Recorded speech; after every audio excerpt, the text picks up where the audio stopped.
Hello, everyone. Thank you very much for joining me. My name is Mahara, and today we are going to look at a recap of week 3 with Weight Watchers Beyond the Scale. This week's topic was Believe and Achieve. So I have a question for you. I did this all week with my members. How many of you really want to lose weight, move your body more, and feel great about your life? Right. I suspect all of you said yes.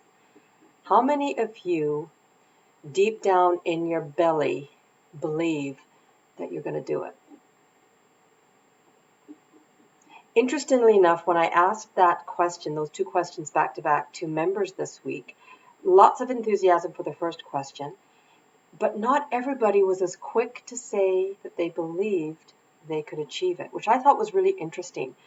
Um, we we must understand that in order to achieve something, we have to think that we can do it. It's great to want to be healthy. It's wonderful that we want to make a step moving forward in our journey of self-discovery, but we also have to believe that we can do it. So what we found is that there are a lot of thinking styles that we sometimes fall into without realizing it. And that's what I'd like to touch on today. So for those of you that said that you want to be happy, you're going to go forward and you believe you can do it, have you ever found yourself in a situation where, for example, you go off plan, you eat one or two cookies, and you say to yourself, well, you know what? I've eaten two cookies, I might as well just forget it for the rest of the day or perhaps for the rest of the week. I'll get back on track next week. Have you ever said that? I know that I haven't. And truthfully, that falls under the all or nothing mentality. The challenge is that if you think that on a regular basis, that negative belief or negative thought may hold you back from success. Pretty simple, because if you go off plan for 5 days out of 6, chances are you may not get back on plan or you've lost those days. Another example of this type of thought process would be the idea the idea that, you know what, I'm going on holiday next month. I always gain weight when I go on holiday, so I'm not even going to try this time around. Have you ever thought that? Maybe about something else, maybe about Christmas, or I always have in the past, therefore I know I will in the future. That's called generalizing. You're making a general statement about a behavior that you've exhibited in the past. One that I think I see quite a lot, and perhaps you can appreciate, and you've done this yourself, is we have this really odd habit of accentuating the negative rather than the positive.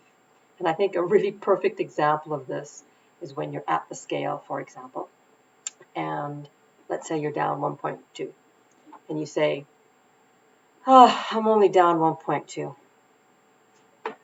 You know what? Losing 1.2 is great. It's very easy for us to want to have done better, so we negate all of the good actions that we did that week. And often when we put the word only in front of something, you've immediately turned it into a negative. So I would encourage you not to think that if you've lost 1.2, rather than say, I only lost X amount, say, wow, I lost X amount. It's amazing how that little switch can put a different spin on things. Another one, and perhaps not all of us fall into this, is the doom and gloom. Does this sound familiar? Why am I even going to bother? I never do well. I can't stay on plan. I never know what to do. That's kind of negative. It's a very negative, actually. Doom and gloom. It's it's easy to feel that way sometimes, but try not to, because that really is a core belief that you're not going to succeed. And we need to change those beliefs. I think probably the last one that I can relate to, and I do it very well, is rationalizing. I know this great plan, and next week I'm going to get back on this great plan. Therefore, it's okay that I'm going to go off plan today. I'm an amazing rationalizer. I can eat this because next week I plan on going to the gym, and I'm sure that I'm going to work really hard next week. I'm making light of it and perhaps exaggerating, but those are all thinking styles that can hold us back in our efforts to be successful. So believe it and you will achieve it. Thanks very much.